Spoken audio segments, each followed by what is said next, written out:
नमस्कार स्टूडेंट्स, स्वागत है आपका अपने यूट्यूब चैनल सुभांश क्लास में। हम आपके लिए लेकर आए MP board class 12 biology paper का फुल सॉल्यूशन लेकर आए हैं, जो आपके नेक्स्ट पेपर होने वाला है बायोलॉजी, उसके चैप्टर नंबर 8 कोशिका जीवन की इकाई। इस चैप्टर से पूछे जाने वाले जो आपके पेपर में आने वाले सभी क्वेश्चन है उसका फुल सॉल्यूशन देने वाले हैं। तो वीडियो को पूरा देखिएगा। यदि वीडियो पसंद आए आपको तो चैनल को सब्सक्राइब कर दीजिएगा, बेल आइकन को ऑन कर दीजिएगा, जिससे हमारे अगले वीडियो की नोटिफिकेशन आपको फटाफट आपके पास पहुंचती रहे। आप अपने दोस्तों को ज़्यादा से ज़्यादा शेयर भी करिएगा, क्योंकि उन्हें भी इन क्वेश्चनों के आंसर मिल सके। इनमें से कौन सा सही नहीं है? तो पहला देख लीजिए, कोशिका की खोज रॉबर्ट ब्राउन ने की, ये तो सही है। तो किसने की थी? कोशिका की खोज सही नहीं है। तो राइट आंसर क्या हो जाएगा? कोशिका की खोज रॉबर्ट ब्राउन ने नहीं की। तो राइट आंसर क्या हो जाएगा? ऑप्शन नंबर ए, कोशिका की खोज रॉबर्ट ब्राउन ने नहीं की थी। इसके बाद नेक्स्ट है, नई कोशिका का निर्माण होता है। नई कोशिका का निर्माण कहाँ होता है? नई कोशिका का निर्माण होता है पूर्व स्थित कोशिका से। कहाँ से होता है? पूर्व स्थित कोशिका से। नई कोशिका का निर्माण होता है पूर्व स्थित कोशिका से। इसके बाद नेक्स्ट देख लीजिए, सही मिलान मिलाइए। सही मिलान मिलाने हैं तो क्रिस्टी हो जाएगी सूत्र कर्णिका में अंत 8 400 400 400। जी हाँ, याद कर लीजिए व्हाट्सएप नंबर। अब चाहे मैथ, फिजिक्स, केमिस्ट्री, बायोलॉजी, आपके हर डाउट, हर क्वेश्चन का मिलेगा वीडियो सॉल्यूशन आपके व्हाट्सएप पर। बस अपने मोबाइल पर डाउटनेट ऐप का 8 400 400 400 सेव कर लीजिए, फिर चैट ओपन कर लीजिए। जिस सवाल में आपको डाउट हो उस सवाल की फ़ोटो खींचिए, क्रॉप कीजिए और 5 सेकंड में आपको मिलेगा वीडियो सॉल्यूशन। 6 से 12 IIT, JEE mains, CBSE board, बाकी सभी स्टेट की फुल क्लासें मिलेंगी आपको। जल्दी से सेव कर लीजिए 8 400 400 400। वर्णन क्या हो जाएगी? सूत्र कोशिका में अंतर्वर्लन, और दूसरा हो जाएगा गोल्जी उपकरण बिंब आकार थैली, और तीसरा हो जाएगा पीठिका में चपटे कलामय झिल्ली। तो आप इसे नोट कर लीजिए या स्क्रीनशॉट ले सकते हैं आप। इसके बाद नेक्स्ट देख लीजिए, इनमें से कौन सा सही नहीं है? तो इनमें से कौन सा सही नहीं है? क्वेश्चन अगला है, इनमें से कौन सा सही नहीं है? सभी जीव कोशिका में केंद्रक मिलता है। दोनों जंतु और पादप कोशिका में स्पष्ट कोशिका भित्ति होती है। प्रोकैरियोटिक कोशिका की झिल्ली में आवृत अंगक मिलते हैं। कोशिका का निर्माण अजैविक पदार्थ के नए सिरे से होता है। तो राइट आंसर क्या हो जाएगा? Option number A. Option number A क्या हो जाएगा? सभी जीव कोशिकाओं के केंद्रक में मिलता है। तो यह इसका क्वेश्चन का राइट आंसर हो जाएगा। इसके बाद नेक्स्ट देख लीजिए, क्वेश्चन नंबर अगला है, प्रोकैरियोटिक कोशिका में मीसोसोम क्या होता है? इनके कार्यों का वर्णन कीजिए। प्रोकैरियोटिक कोशिका में मीसोसोम क्या होता है? इनके कार्यों का वर्णन कीजिए। तो प्रोकैरियोटिक कोशिका में एक विशिष्ट झिल्ली मीसोसोम पाई जाती है। इस झिल्ली का निर्माण प्लाज्मा झिल्ली में वृद्धि से होता है। प्रोकैरियोटिक झिल्ली में एक विशिष्ट झिल्ली मीसोसोम पाई जाती है। इस झिल्ली का निर्माण प्लाज्मा झिल्ली की वृद्धि से होता है। मीसोसोम के कार्य, मीसोसोम के क्या कार्य होते हैं? तो देख लीजिए, निम्न कार्य होते हैं। कोशिका भित्ति का निर्माण करना। तो मीसोसोम का कार्य होता है कोशिका झिल्ली का निर्माण करना। क्या होता है? कोशिका झिल्ली का निर्माण करना। इसके बाद देख लीजिए नेक्स्ट, डीएनए प्रतिकृतिकरण एवं पुत्री कोशिकाओं का वितरण करना। इसके बाद नेक्स्ट है, कोशिकीय श्वसन, स्त्रावण आदि कार्यों में सहायता करना। इसके बाद नेक्स्ट क्वेश्चन है, कैसे उदासीन विलेय जीव द्रव झिल्ली से होकर गति करते हैं? क्या ध्रुवीय अणु उसी प्रकार से होकर गति करते हैं? यदि नहीं तो इसका जीव द्रव झिल्ली से होकर परिवहन कैसा होता है? इसके बाद नेक्स्ट देख लीजिए। उदासीन विलेय सांद्रता प्रवणता के अनुसार जैसे उच्च सांद्रण से निम्न सांद्रण की ओर साधारण विसरण द्वारा इस झिल्ली से बाहर होकर जाते हैं, ध्रुवीय अणु उदासीन विलेय की तरह जीव द्रव झिल्ली से होकर गति नहीं करते हैं, चूँकि ध्रुवीय अणु जो अध्रुवीय लिपिड की दिव्य सतह से होकर नहीं जा सकते, उन्हें झिल्ली से होकर परिवहन के लिए झिल्ली की वाहक प्रोटीन की आवश्यकता होती है। इसके बाद नेक्स्ट क्वेश्चन है, दो कोशिकीय अंगकों के नाम बताइए जो द्विकला से घिरे होते हैं। इन दो अंगकों की विशेषताएं, इनका कार्य और रेखा चित्र। द्विकला से घिरे हुए दो कोशिकीय अंगों के नाम, गाल्जिकीय और अंतःप्रद्रवीय जालिका। तो क्या है? गाल्जिकाय और क्या है दूसरा? क्या है? अंतःप्रद्रवीय जालिका। तो पहला देख लीजिए, गाल्जिकाय संरचना। आरबीसी को छोड़कर शेष सभी कोशिकाओं में 3 से 20 तक इकाई झिल्लियों से गुच्छे पाए जाते हैं, जिन्हें गाल्जिकाय या डिप्टीसोयोम कहते हैं।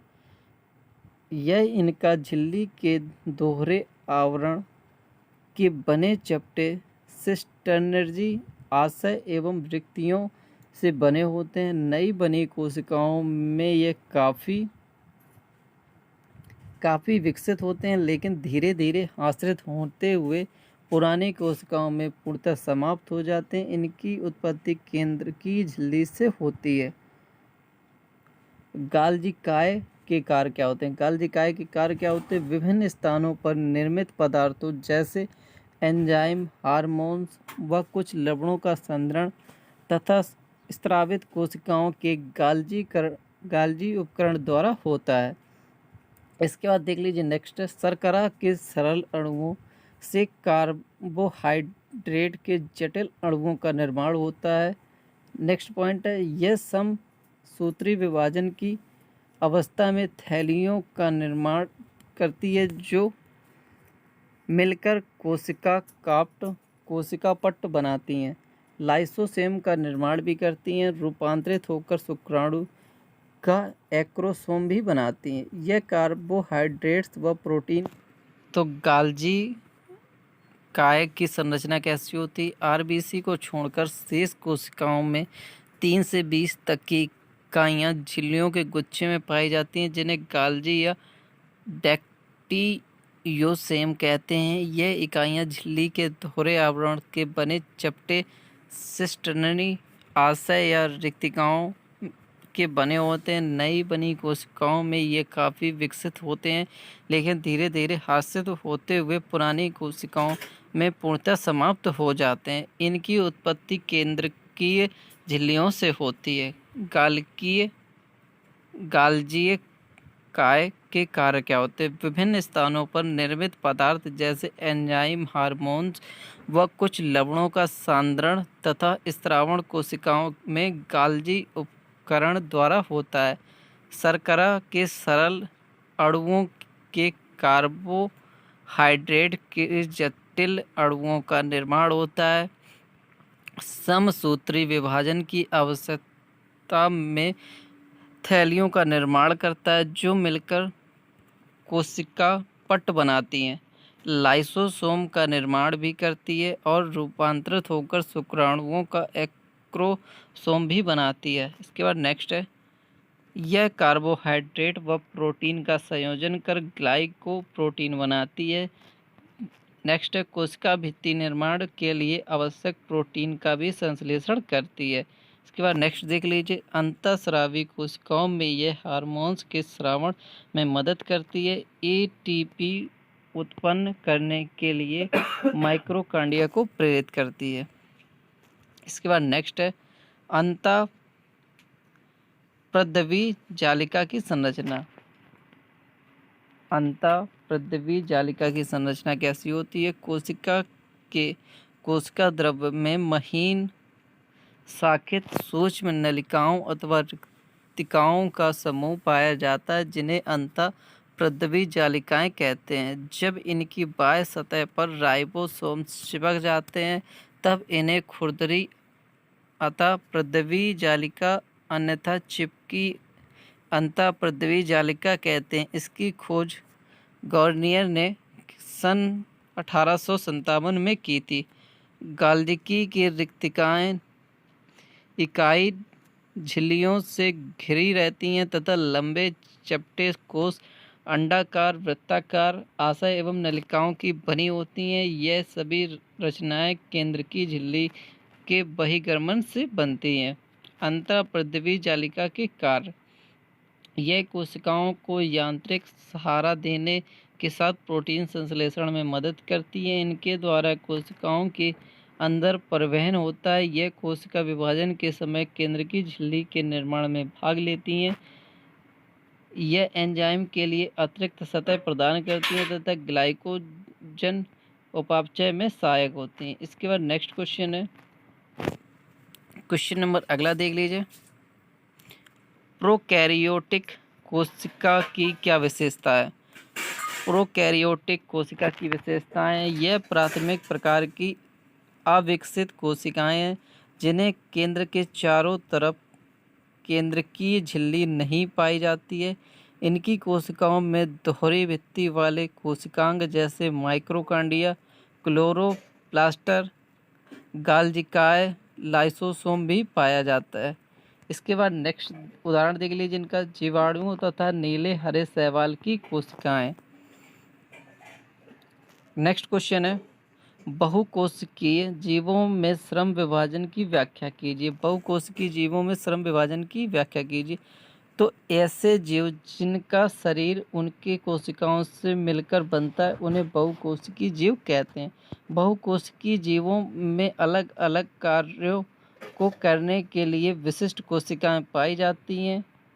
इनमें कार्यों का विभाजन होता है, इसे ही श्रम विभाजन कहा जाता है। श्रम विभाजन निम्नलिखित तथ्यों को प्रदर्शित करता है। तो पहला पॉइंट देख लीजिए, कुछ कोशिकाएं अतिरिक्त कोशिकीय पदार्थों का संश्लेषण कर कोशिकाओं को जोड़ने का कार्य करती हैं। कुछ कोशिकाएं संवेदनाओं पहुंचाने का कार्य करती हैं। जीवों में श्वसन, उत्सर्जन, परिसंचरण आदि क्रियाएं अलग अलग कोशिका समूहों द्वारा पूर्ण की जाती हैं। शरीर में अनेक कोशिकाएं प्रतिदिन नष्ट होती हैं। अस्थि मज्जा द्वारा निर्मित नवीन कोशिकाएं प्रतिदिन इनका स्थान ले लेती हैं।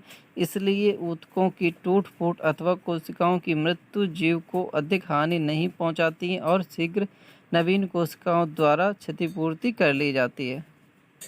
इसके बाद नेक्स्ट क्वेश्चन है, कोशिका जीव की मूल इकाई, इससे संक्षिप्त में वर्णन कीजिए। कोशिका जीवन की मूल इकाई है, इससे संक्षिप्त में वर्णन कीजिए। इसका आंसर देख लीजिए।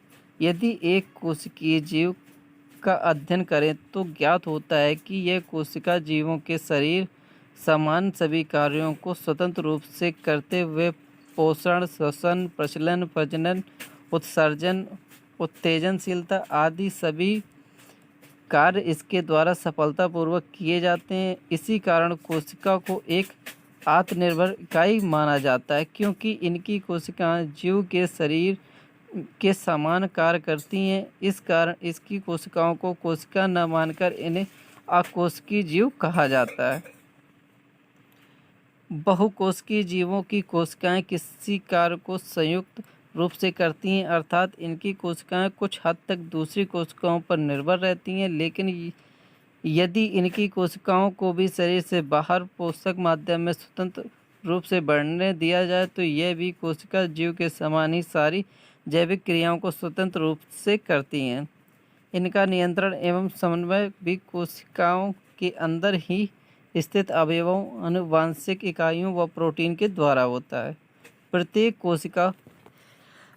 प्रत्येक कोशिका चारों तरफ से प्लाज्मा के झिल्ली से घिरी रहती हैं, जिससे इनके अंदर जीव द्रव्य बाहरी वातावरण से पृथक हो जाता है।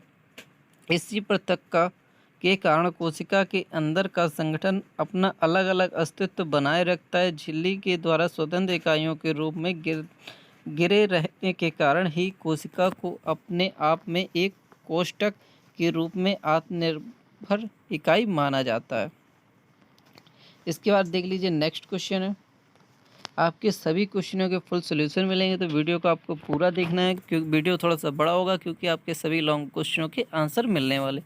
केंद्रक छिद्र क्या होता है, इसके कार्य बताइए। तो केंद्रक छिद्र क्या होता है, इसके कार्य बताइए। केंद्रक चारों तरफ से आवरण में निश्चित स्थानों पर केंद्रक छिद्र पाया जाता है। यह छिद्र केंद्रक आवरण की दोनों झिल्लियों को संलयन से बनता है। यह केंद्रक छिद्र के द्वारा आरएनए एवं प्रोटीन के अणु केंद्रक में कोशिका द्रव से होकर अभिगमन करते हैं।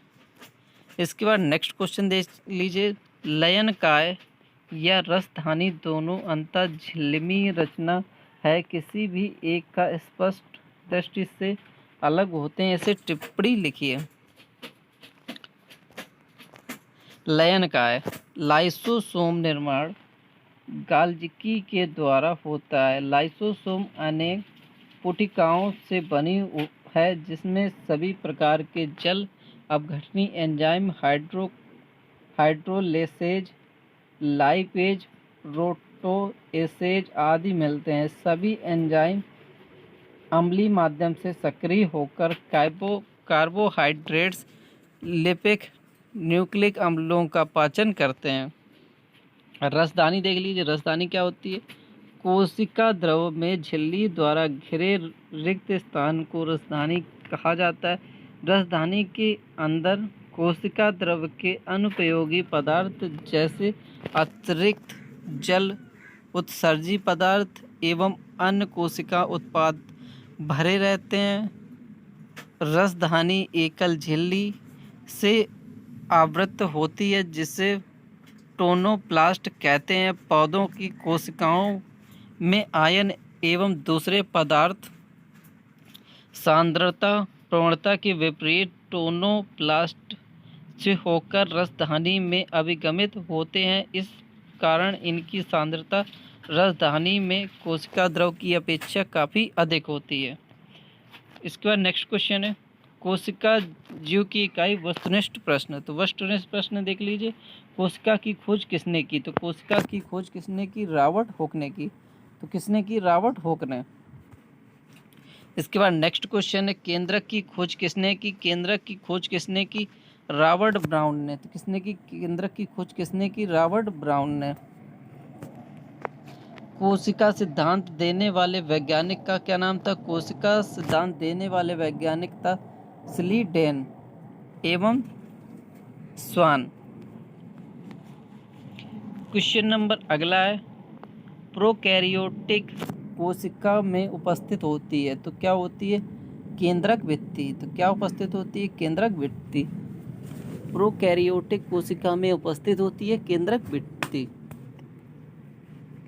इसके बाद नेक्स्ट है। कोशिका गमन करती है। कोशिका कहाँ गमन करती है? सक्रिय अभिगमन। कोशिका कैसा अभिगमन करती है? सक्रिय अभिगमन।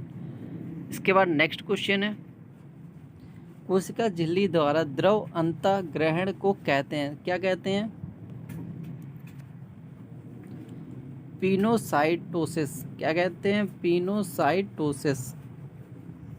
इसके बाद नेक्स्ट है। जैव झिल्ली में प्रोटीन की मात्रा होती है, कितनी होती है? 60 से 80%। जैव झिल्ली में प्रोटीन की मात्रा होती है 60 से 80%। जैव झिल्ली में लिपिड की प्रतिशत मात्रा होती है, तो कितनी होती है? 20 से 40। इसके बाद नेक्स्ट देख लीजिए। यदि आपको ये वीडियो पसंद आया हो तो चैनल को सब्सक्राइब कर दीजिएगा, बेल आइकन को ऑन कर दीजिएगा और अपने दोस्तों को ज़्यादा से ज़्यादा शेयर करिएगा। धन्यवाद दोस्तों।